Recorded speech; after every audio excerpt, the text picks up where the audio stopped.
You know, there's a big protest chant of this is what fascism looks like or whatever. I gotta say, if you ever get stuck in one of these battle pods or assigned one, you know you're working for an evil empire.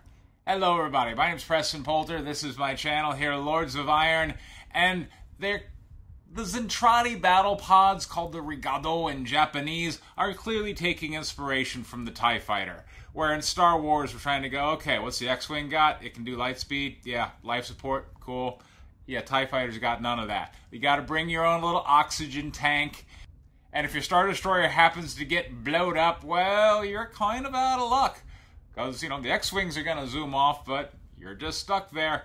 And what the writers are trying to do here is show that ultimately the evil empire doesn't really care about their soldiers, they're just fodder, and they're going with, from the government's point of view, whatever was low bid.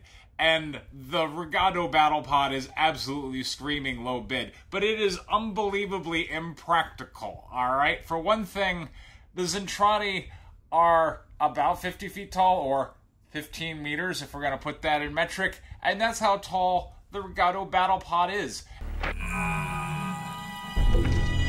And we see this in the anime. They have to just huddle up into the fetal position to pilot it. That is the most impractical thing. The Zentraedi clearly don't have OSHA, right? Like, somebody needs to step in and go, how are we even expected somebody to just sit there in that position for a prolonged period of time? How are you going to work the controls when you're all like this? It's completely impractical. You would be better off just taking the Zentraedi, putting him in a pressure suit, and handing him a gun. All right, this thing is, ugh. I think they went a little bit overkill. And in episodes like Bye Bye Mars, here's, you know, whoa, Rick Hunter, he's still kind of new on the job, but he's just casually taking out 15 of these things by himself.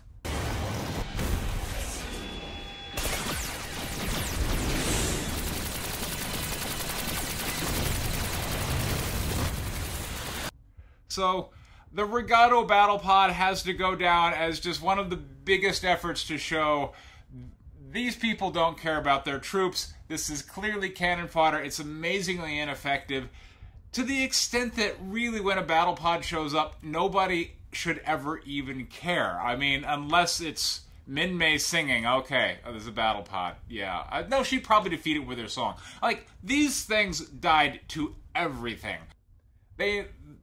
The Zentraedi tried to make them a little more effective by putting little missile launchers on the top, and oh look, it can fly and it can fire missiles, and like these, every time you saw these things, they may as well have not even been there.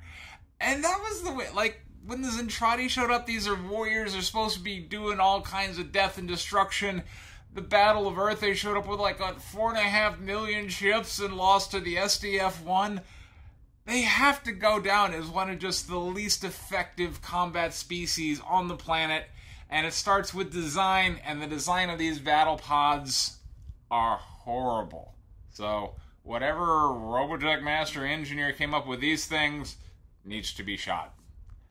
Now, the Command Battle Pod still has that same kind of impracticalities. I'm going to do a separate video on that because they made that, one, it's cooler, it's a little more effective, and also Battletech took it and made it in the Marauder. So I'm going to talk about that in its own little separate video. But these battle pods, useless cannon fodder. Thanks for tuning in, everybody. This has been Preston Poulter, Pocket Jacks Comics. Thank you very much for your time. Take care.